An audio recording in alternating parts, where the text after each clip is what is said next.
Hoenn is a subtropical region filled with many interesting and exciting locations.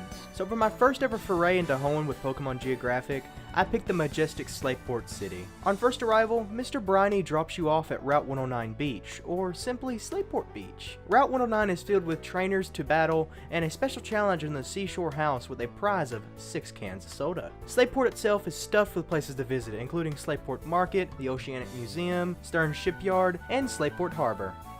Hoenn as a region is based on the main Japanese island of Kyushu, rotated 90 degrees counterclockwise. Slateport's position on Hoenn coincides geographically with the very fitting city of Nagasaki. With an estimated population of 425,723, this historic Japanese city has many connections to its Pokemon counterpart. The map description of Slateport describes it as a bustling port city where people from many different regions mingle. By describing Slateport as a bustling port city where people from many different regions mingle could be a reference to Nagasaki's historical significance as the location where Portuguese explorers made contact with Japan in 1543. At the time of contact, Nagasaki was simply a small fishing village located in a secluded harbor, but quickly grew into a diverse port city when Amaru Sumitada granted a permit for the establishment of a port. When the Portuguese made contact, they began importing tobacco, textiles, bread, and firearms. Though Japan had firearms since the 13th century, they weren't utilized often. However, after the introduction of Portuguese firearms, the Japanese began to develop and manufacture their own. But this practice was abandoned during a period of seclusion known as the Sokaku.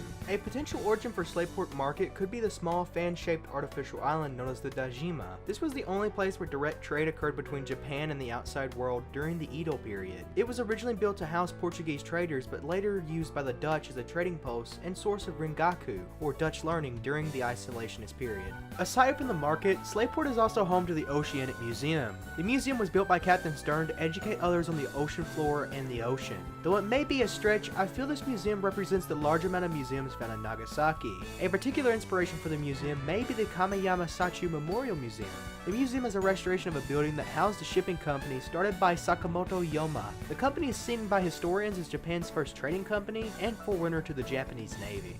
Speaking of the Japanese Navy, both Slateport Harbor and Stern Shipyard are possible references to Sasebo Naval Arsenal, located within Nagasaki Prefecture and not the city itself. Sasebo was an important home to the Imperial Japanese Navy during the Russo-Japanese War, Sino-Japanese War, and World War II. Post-war, the United States Fleet Activity Sasebo was established on a portion of the base, and the rest was given to civilians, establishing the Sasebo Heavy Industries Co., which is one of the few active shipbuilders in Japan.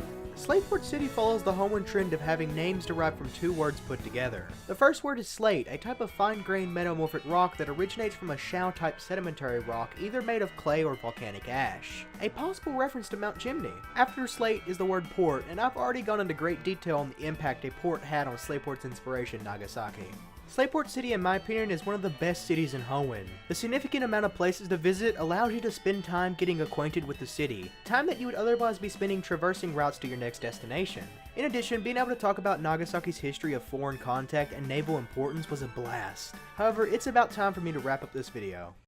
This has been my first Pokemon Geographic in almost 2 years, and just like Poke Profiles, I'm still working on the format. With that being said, feel free to engage in this video by giving it a like, comment, and a share. It's really helpful for both me and the channel. Get notified when I upload by subscribing and checking the notification bell, and like always, I'll catch you in the next one.